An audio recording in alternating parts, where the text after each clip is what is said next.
ada solusi sedikit ya. Ya rasa sedikit ya. Oh iya.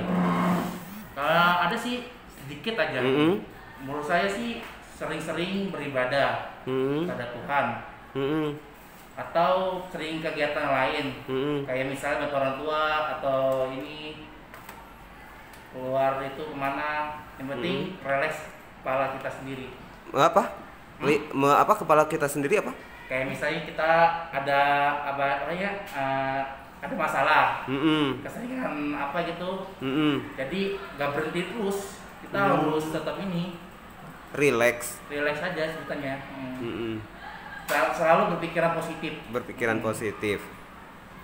Jadi kebanyakan orang yang susah merokok itu pikirannya negatif atau apa gitu, sehingga susah berhenti merokok.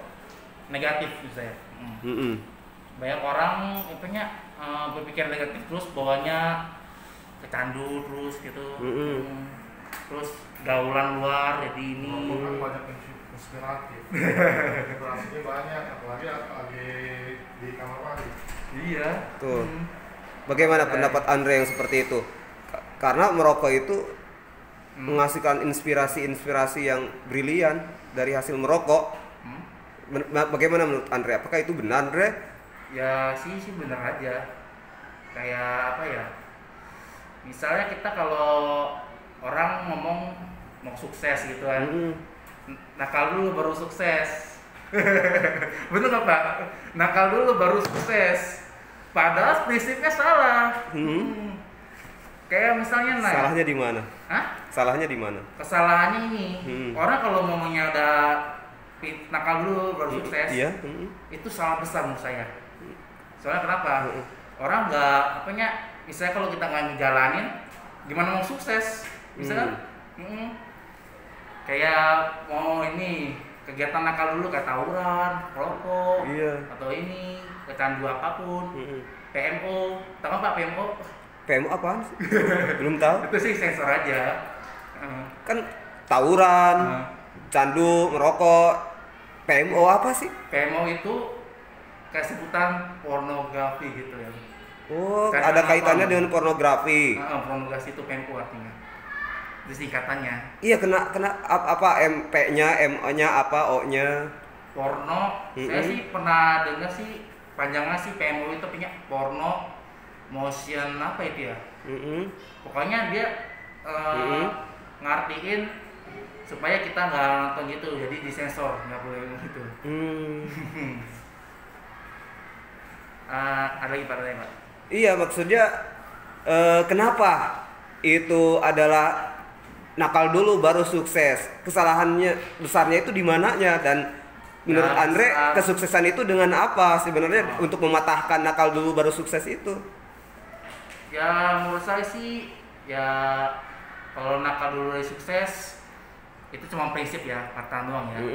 Tapi kalau misalnya orang nggak ada kegiatannya sering nakal terus nilai jelek atau ini, ya kan?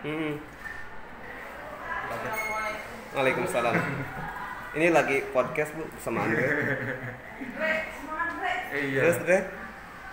Sering kegiatan negatif terus. Salah ya? Gak ngejalanin yang bener aja. Misalnya kalau kita lagi pubertas ya, pubertas berbuat jahat itu udah ini, menurut saya sih udah diskriminasi. Jadi sebenarnya kesuksesan itu dengan apa diraihnya? Tidak sering kita sering belajar terus atau ini. Itu yang benar kan ya? Bener banget. Sering belajar, sering beribadah, bantu orang tua. Masya Allah. Itu ada satu kunci untuk kesuksesan. Masya Saya yakin Allah. itu. Nah, tidak semua anak sekolahan berpikiran seperti Andre ya. Kebanyakan kan kata Andre juga yang nakal dulu baru sukses. Nah, apa sih kunci Andre bisa mengatakan berprinsip seperti itu, bahwa kesuksesan itu ya harus belajar, terus beribadah, menghormati orang tua? Itu Andre dapatkan dari mana? Itu sih dari teman saya Pak dulu Pak. Gimana Nah, maksudnya kok dari temen referensinya? referensinya dari ajakan juga sih saya. Terus? Dari ajakan kayak apanya, Dre kamu kalau berbuat seperti ini terus pernah ini contohnya aja ya, contoh ya. Dre kalau kamu berbuat sering-sering begini terus kamu gimana nanti dewasanya? Pasti kamu akan sulit ini ya. Justru itu dari awal saya udah dikasih tahu begitu. Bukan dari orang tua atau baca buku atau apa, dari teman ternyata ya? Dari teman awalnya. Terus kalau dari teman juga, terus orang tua nyusul juga ngomong gitu. Ini contoh doang ya Pak. Iya. Terus lama-lama saya juga kepikiran, jadi bawanya ke browsing ke Google ke ini, itu aja, browsing apa perbuatan jahat itu pasti akan ini. Nah, itu kan temen yang positif ya. Andre pilih-pilih teman nggak, menyeleksi teman nggak Kalau untuk saya ke sih arah orangnya begitu nih pergaulan? Netral aja sih. Netral. Pilih yang mana juga. Kayak misal teman ngajak berbuat baik saya ikut. Kalau teman kayak berbuat jahat saya hindarin tapi saya masih temenin. Itu aja sih ini. Saya nggak milih-milih. Iya. Asalkan teman itu saya ajak berbuat baik itu buat diri sendiri. Baik buruknya kita itu berarti tergantung temannya juga apa bagaimana? Tergantung dari teman, kepribadian teman dia, sifat-sifatnya teman sendiri. Itu cocok dengan sahadis Rasulullah. Iya, cocok. Jadi agamanya seseorang itu tergantung agama temennya. Iya, jadi kayak ibaratnya itu agamamu ya. Terus Bisa hubungannya? Hubungannya setiap agama pasti berbeda-beda. Itu ngomongnya gitu. Maksud saya apanya? Setiap Gimana? Iya gimana lanjut? Oke. Setiap kepribadian, agama, kepercayaan itu pasti pada kepribadian orang sendiri ya. Nah, Jadi, emang teman itu sangat berpengaruh sekali ya.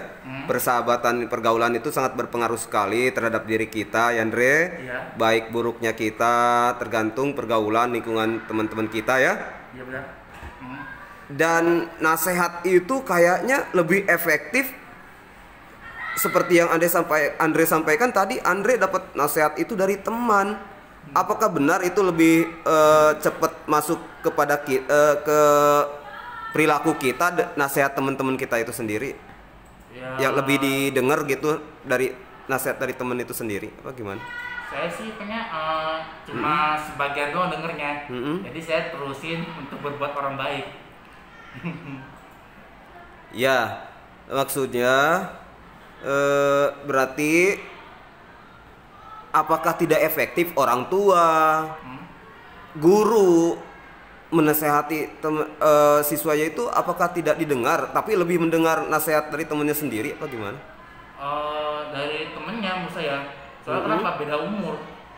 Beda umur. Dan kenapa orang tua atau guru itu tidak mempan nasihatnya?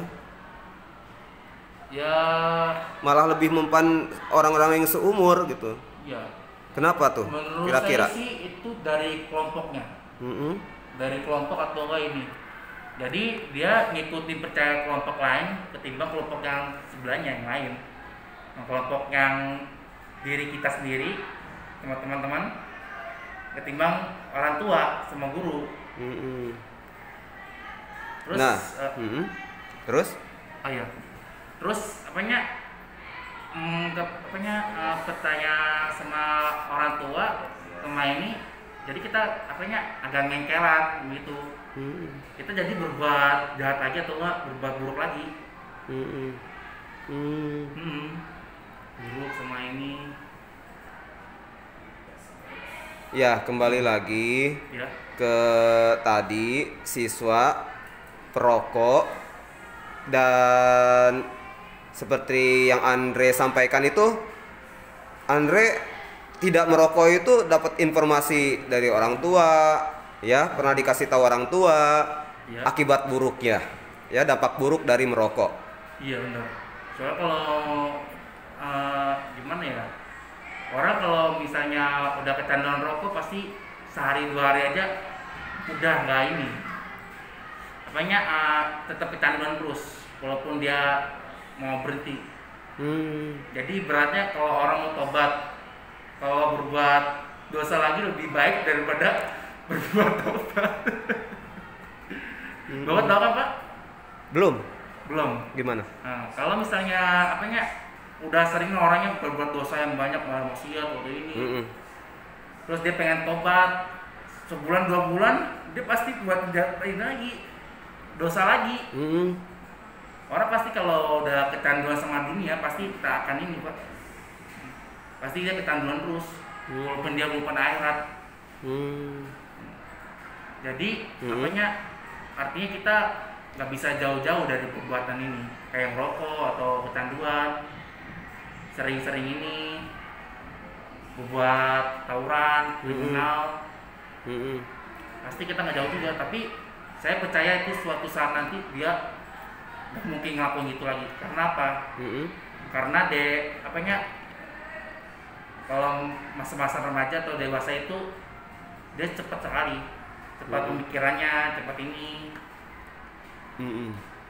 sering-sering ini. Jadi perilaku dan pikiran manusia itu akan berubah seiring bertambah usia. Iya benar sekali. Dari saya aja nih, saya umur 19 tahun, rasain itu artinya hidayah. Iya. Hidayah itu Menarik sekali.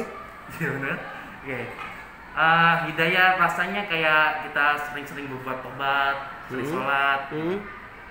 Saya walaupun saya nggak perlu diingetin, saya tetap aja sholat. Masya Allah. Karena apa? Itu udah hidayah dari Allah. Jadi kalau kita udah merasa berbuat dosa nih, kita kalau udah dapat hidayah, pasti dia akan ngelakuin. Gak mungkin dia ngelakuin berbuat baik, kata ini, bersedekah, sholat 5 waktu. Jadi berperan penting sekali ya agama dan faktor hidayah. Iya benar. Faktor hidayah. Itu pengalaman Andre sendiri ya.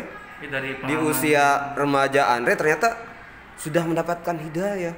Kan itu jarang sekali ditemukan remaja-remaja Jakarta saat ini seperti ini gitu. Iya Pak. Saya juga kalau sholat-sholat saya nggak buat pamer-pamer karya gitu kan. Tiba itu saya nggak bakal ini. Soalnya kenapa? Ya itu lebih dosa daripada ini. Saya udah ini juga, udah ngerti juga artinya agama itu apa. Penting sekali ya. Peran agama itu penting Pak.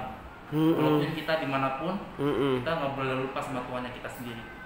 Ya itu dia, makanya Andre bisa berpendapat seperti ini, berperilaku seperti ini, ternyata ujung-ujungnya adalah faktor agama. Iya, Ya. Pendidikan agama apa yang sudah diterapkan orang tua untuk Andre? Pendidikan agama. Ya, di rumah. Atau pengalaman Andre sendiri, pendidikan agama yang penting itu di mana sih ya didapatkan waktu itu? Dari awalnya sih, saya sih kurang begitu kayak sering-sering bolos sholat 5 waktu. Jadi sering berbuat jahat terus kadang-kadang. Apa sih jahat apa? Ya jahatnya saya sering bohong, sering ini. Itu termasuk kejahatan ya? Masuk kejahatan juga. Keburukan. Walaupun itu dosanya itu kecil, tapi di mata Tuhan atau Allah masih ini berbuat dosa besar. Itu pun saya dari tidak. Lanjut, Bre. Oke, lanjut ya. Tadi mana ya? Hidayahnya rasanya udah ini aja. Dari faktor ajakan teman kadang-kadang. Dari guru juga. Saya pertama kan pernah kan bilangin kan, awal itu apanya berkah sama ini jatuhnya dari Allah pasti. Dari Allah nyampaikan ke malaikat, malaikat nyampe ke kita. Jadi kita apanya rasanya ide itu jadi rasanya adem gitu. Sering berbuat baik, sholat waktu, rasanya adem banget. Apa ya itulah gitu Andre ya dengan sikapnya yang benar-benar menolak merokok ya.